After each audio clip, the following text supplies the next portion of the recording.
సర్లే ఏముందిలే, ఏదో ఒకటి రాద్దాం సినిమాల స్టోరీలు.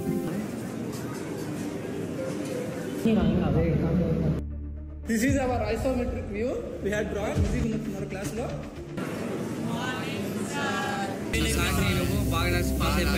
డే 1 నుంచి చెప్తున్నాను మీకు, చదువుతూనే ఉండమని చెప్పి. మనకై తప్ప డే 1 నుంచి కాలేజీలో చేరినప్పటి నుంచి ఈరోజు చదువుతూ ఉంటే ఈరోజు ఈ ఫెయిల్యూర్ అనే రోజు చూసుకునే వాళ్ళం కాదు. ఇట్లా వచ్చి ఈ సమ్ అయితే ఇంపార్టెంట్. రారా రిజల్ట్స్ వచ్చి చూసుకుందాం.